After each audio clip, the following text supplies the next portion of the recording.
Seorang wanita muda asal Inggris justru melakukan hal berbeda, yakni sholat di bantaran Anak Kali Ciliwung, Senen, Jakarta Pusat. Anehnya lagi, gerakan sholat yang dilakukan WNA berstatus mahasiswi ini juga berbeda, di mana setiap satu rakaatnya dilanjutkan dengan berjalan satu langkah. Assalamualaikum warahmatullahi wabarakatuh. Apa kabar sahabat beriman? Selamat datang di Magenta Islam. Salat merupakan ibadah yang wajib dilakukan oleh setiap umat muslim di dunia ini. Hal ini telah diperintahkan oleh Allah Subhanahu wa Ta'ala secara langsung lewat Al-Quran. Akhir-akhir ini kita pun dibuat heboh dengan adanya video beredar di media sosial yang memperlihatkan seorang WNA melakukan gerakan sholat yang berbeda daripada biasanya.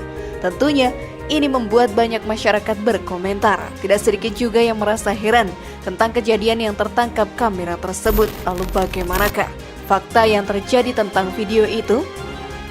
Simak video ini hingga akhir agar pemahaman kalian utuh dan tidak tersesat. Berikut heboh aksi WNA sholat di trotoar dengan gerakan yang tidak sesuai ajaran Islam versi dari Magenta Islam.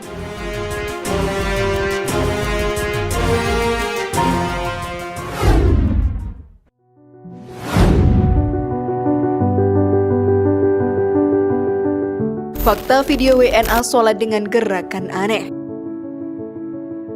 Banyak netizen yang dihebohkan dengan video beredar tentang warga negara asing yang sholat dengan gerakan yang tak lazim. Hal ini sahabat beriman menuai kecaman dari berbagai pihak karena gerakan sholatnya yang berbeda. Gerakan sholat yang dilakukannya dalam setiap satu rakaat sholat dia akan maju satu langkah ke depan. Hal ini pun dilakukan oleh warga negara asing asal Inggris yang bernama Nur Saibah. Aksinya dilakukan di pinggir Kali Ciliwung, Jalan Inspeksi Senen, Jakarta Pusat. Tentunya banyak warga yang melihat secara langsung. Setelah melakukan aksinya, WNA ini pun diamankan oleh petugas Kelurahan Senen dan diinterogasi di sana. Ternyata yang ia lakukan merupakan aksi seni untuk penghargaan dirinya yang telah memasuki tahun ke-9 sebagai mu'alaf. Hal tersebut disampaikan langsung olehnya saat diinterogasi. Setelah mendapatkan keterangan itu, ia pun diperbolehkan untuk pulang. Segala hal yang menganggap dirinya pembawa aliran sesat dan komentar negatif lainnya masih beredar hingga saat ini. Namun sebagai umat Islam yang beriman, kita pun harus tetap berpegang teguh terhadap ajaran Islam. Semua gerakan sholat, berdoa, dan amalan perbuatan baik lainnya harus kita ikuti sesuai dengan petunjuk yang diberikan oleh Allah Subhanahu wa Ta'ala. Namun sebelum video semakin berlanjut, klik dulu tombol loncengnya supaya kita tetap bertebar syiar melalui channel ini. Mari berbagi pengetahuan dan ilmu yang bermanfaat. Amin ya robbal alamin.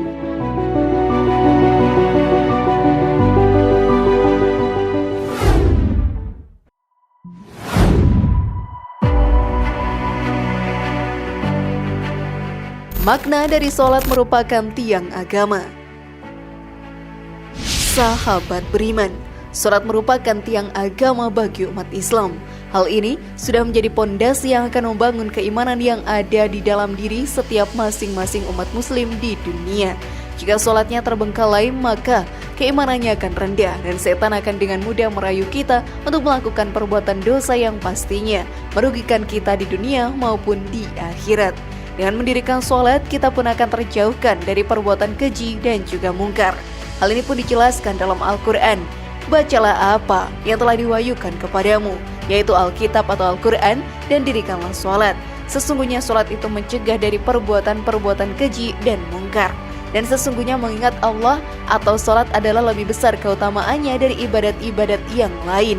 Dan Allah mengetahui apa yang kamu kerjakan. Quran Surat Al-Ankabut ayat 45. Sholat merupakan ibadah yang diperintahkan langsung oleh Allah Subhanahu wa Ta'ala. Azab yang amat pedih akan diterima bagi setiap umat yang melalaikan sholatnya. Setan pun akan terus memberikan godaan sehingga umat yang lemah imannya menjadi golongan calon penghuni neraka. Hal yang membedakan antara seorang muslim dan kafir adalah sholatnya. Seseorang yang sudah tidak melaksanakan sholat maka dianggap sebagai orang kafir. Hal ini pun tertulis dalam hadis. Perjanjian antara kami dengan orang kafir adalah sholat. Barang siapa yang meninggalkan sholat maka ia telah kafir. Hadis riwayat Ahmad, Abu Daud, At-Tirmizi, An-Nasai, dan Ibnu Majah. Apakah kalian ingin menjadi penghuni neraka karena melalaikan sholat? Sahabat beriman,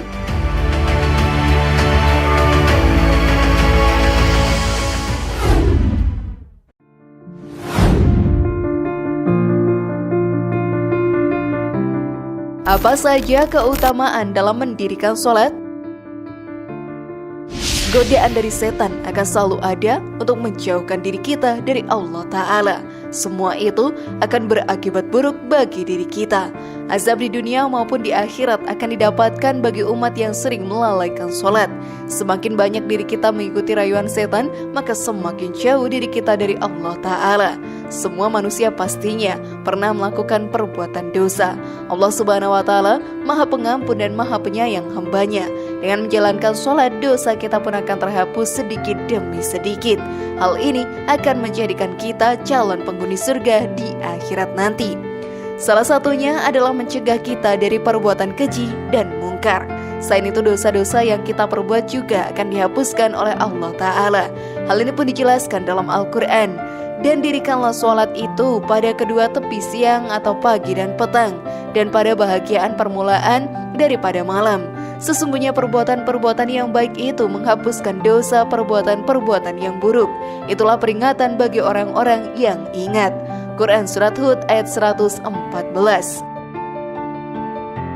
Saat ini juga banyak orang yang merasakan ketidaknyamanan dalam hatinya. Mereka selalu merasakan sesuatu yang sangat mengganggu di dalam hati dan pikirannya. Hal ini pun banyak membuat orang menjadi stres dan tidak tahu harus berbuat apa. Dalam ajaran Islam, sholat bisa membuat kita menjadi sangat nyaman dan ketenangan akan kita dapatkan. Hal ini juga tertulis dalam hadis. Dijadikan kesenanganku dari dunia berupa wanita dan minyak wangi, dan dijadikanlah penyejuk hatiku dalam ibadah sholat. Hadis riwayat An-Nasai. Karena itu, dirikanlah sholat. Banyak sekali hal baik yang akan kita dapatkan jika rajin dalam mendirikan sholat.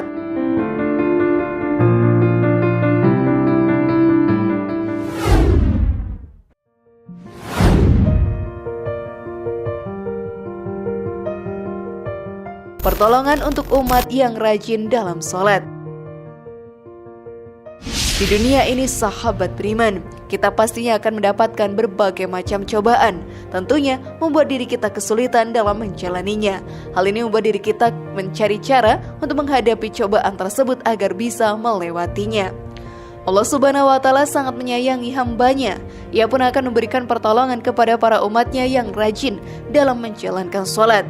Hal ini tidak bisa didapatkan oleh umat yang sering melalaikan sholat. Hal tersebut juga dijelaskan dalam Al-Quran. Dan mohonlah pertolongan kepada Allah dengan sabar dan sholat. Dan sholat itu sungguh berat, kecuali bagi orang-orang yang khusyuk. Quran Surat Al-Baqarah ayat 45. Lalu saat hari kiamat tiba, kita tidak akan bisa menghindar ataupun lari. Semuanya akan binasa dan tidak ada yang tersisa. Namun Allah Subhanahu wa Ta'ala akan memberikan pertolongan di hari kiamat kepada orang-orang yang rajin dalam menjalankan sholat selama di dunia. Seperti yang dijelaskan dalam hadis, siapa saja yang menjaga sholat, maka dia akan mendapatkan cahaya, petunjuk dan keselamatan pada hari kiamat. Sedangkan siapa saja yang tidak menjaga sholat, dia tidak akan mendapatkan cahaya, petunjuk, dan keselamatan. Dan pada hari kiamat nanti, dia akan dikumpulkan bersama dengan Qarun, Fir'aun, Haman, dan Ubay bin Khalaf. Hadis riwayat Ahmad. Sungguh luar biasa pertolongan Allah Subhanahu wa Ta'ala kepada umatnya yang rajin dalam menjalankan sholat.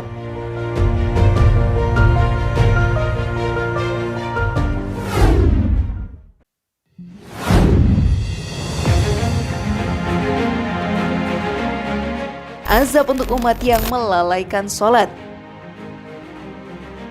Setan akan selalu menggoda umat manusia. Semua itu bertujuan untuk menjauhkan diri kita dari Allah Ta'ala.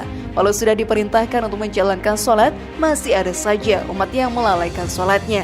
Mereka akan terjerumuskan ke dalam api neraka yang amatlah panas. Seperti yang dijelaskan dalam Al-Quran. Tiap-tiap diri bertanggung jawab atas apa yang telah diperbuatnya, kecuali golongan kanan berada di dalam surga. Mereka tanya-menanya tentang keadaan orang-orang yang berdosa. Apakah yang masukkan kamu ke dalam sakor atau neraka? Mereka menjawab, Kami dahulu tidak termasuk orang-orang yang mengerjakan sholat dan kami tidak pula memberi makan orang miskin. Dan adalah kami membicarakan yang batil bersama dengan orang-orang yang membicarakannya. Dan adalah kami mendustakan hari pembalasan hingga datang kepada kami kematian. Quran Surat Al-Mudaththir ayat 38-47. Maka dari itu, janganlah mengikuti bujuk rayu setan yang menjerumuskan kita ke dalam perbuatan dosa. Azab yang amat pedih akan kita dapatkan di akhirat nantinya.